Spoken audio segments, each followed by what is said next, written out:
ابتداء رب جلیل کے ببرکت نام سے جو دلوں کے بھید خوب جانتا ہے، سامعین و ناظرین کو محمد عامر حضور کا سلام قبول ہو۔ دوستان گرامی قدر، حضرت امام شافعی رحمۃ اللہ تعالی علیہ بہت ہی مشہور شخصیت ہیں، کسی تعارف کے محتاج نہیں ہیں، ایک فقہ کے بانی و امام ہیں، اللہ پاک کے بہت ہی پیارے اولیاء میں ان کا شمار ہوتا ہے۔ حضرت امام شافعی رحمۃ اللہ تعالی علیہ کے متعلق علماء کرام لکھتے ہیں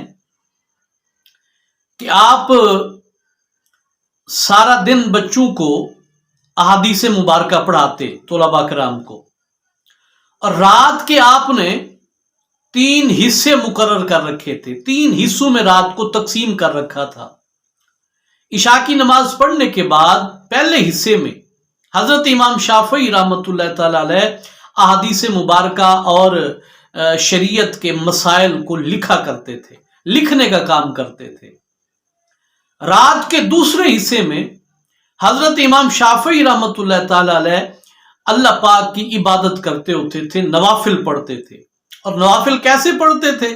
فرماتے ہیں کہ ہر رکعت میں سورہ فاتحہ کے بعد آپ 100 آیات قرآن پاک کی تلاوت کرتے ہوتے تھے۔ دوسرا حصہ نوافل پڑھتے ہوئے گزار دیا۔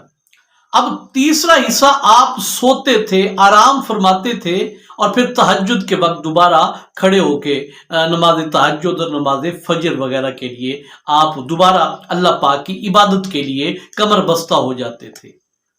اب آپ دیکھیے کہ ایک طرف کتنا بڑا نام ہے، کتنے بڑے محدث اور مفسر اور کتنے بڑے امام گزرے فقہ کے، دوسری طرف ان کی عبادت کا مقام دیکھیں کہ وہ کتنی یکسوئی کے ساتھ اللہ پاک کی عبادت کیا کرتے تھے۔ اب جو بات میں آپ کو سنانے کے لیے میں نے یہ آج موضوع امام شافعی کا منتخب کیا، اس بات پہ پہنچتے ہیں کہ آپ اب ادھر دیکھیے کہ حضرت امام شافعی کے دل میں اللہ پاک کا خوف کس قدر تھا۔ ایک طرف تو آپ عبادت کا مقام دیکھیں اور دوسری طرف خوف خدا دیکھیے۔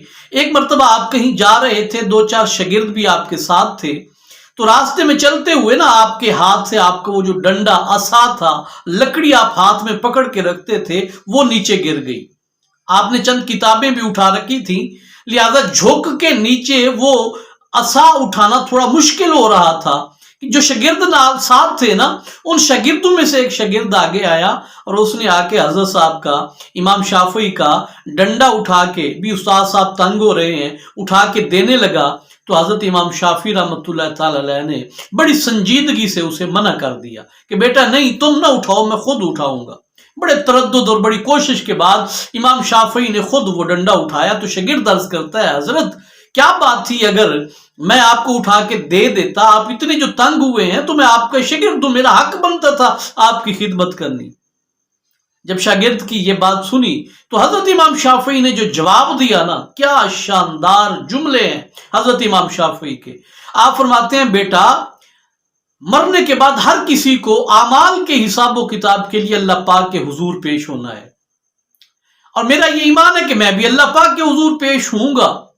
فرماتے ہیں مجھے ڈر اس بات کا لگتا ہے کہ جب حساب و کتاب دینے کے لیے میں اللہ پاک کے سامنے حاضر کیا جاؤں، اور اس وقت اللہ پاک جبار و قہار کی صفات کا مظہر بن کے بیٹھے ہوں، اور اللہ پاک مجھ سے اس چیز کا حساب مانگ لے کہ عصا تو تمہارا گرا تھا، ڈنڈا تو تمہارا گرا تھا، تم نے اسے اٹھانے کے لیے ایک بچے کو تکلیف کیوں دی تھی، تو اس وقت مجھ میں یہ جرت اور طاقت نہیں ہے کہ اس بات کا حساب میں اللہ پاک کو پیش کر سکوں گا۔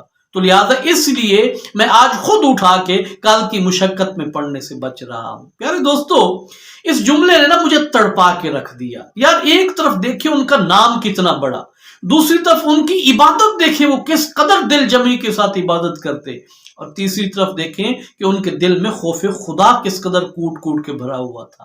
اور پھر ہم اپنے آپ کو دیکھیں، اپنے گریبان میں جھانکیں، نمازیں ہم نہیں پڑھتے، گناہ ہم شوق کے ساتھ کرتے ہیں، بد عملی اور بے عملی کا شکار ہم ہو چکے ہیں، لیکن اس کے باوجود بھی ہمیں اللہ پاک سے ڈر نہیں لگتا۔ ہم بڑے بہادر ہیں. میں اکثر اپنی تقریروں میں ایک جملہ بولتا ہوتا ہوں کہ ہم بزدل اتنے ہیں کہ ہمیں کتے سے، ہمیں بچھو سے، ہمیں سانپ سے، ان حشرات الارض سے، اور بعض دفعہ بندے سے ڈر لگتا ہے، لیکن ہم بہادر اتنے ہیں کہ گناہ کرتے وقت ہمیں اس اللہ پاک سے ڈر نہیں لگتا. تو یہ بڑے بڑے زاہدین، ہمارے بزرگان دین، ہمارے اکابرین اولیاء کاملین عبادت کا مقام بھی دیکھیں اور خوف خدا بھی دیکھیں، اور دوسری طرف ہم اپنی بدعمالی کو بھی دیکھیں اور اپنے آپ کو بھی دیکھیں کہ ہم اللہ پاک سے کیوں نہیں ڈرتے. بہرحال دعا ہے کہ اللہ پاک ہمارے دلوں میں اپنی ذات کا خوف پیدا کرے. جب ہمارے دل میں اللہ پاک کی ذات کا خوف ہوگا تب ہم گناہوں سے بھی بچیں گے اور نیکی کی راہ کے مسافر بھی بنیں گے. امید کرتا ہوں آج کا واقعہ آپ کو پسند آیا ہوگا. اپنی رائے سے آگاہ کیجیے گا، اپنا ڈھیر سا خیال رکھیے گا. بہت جلد دوبارہ ملیں گے، تب تک کے لیے اجازت دیجیے. السلام علیکم ورحمۃ اللہ وبرکاتہ.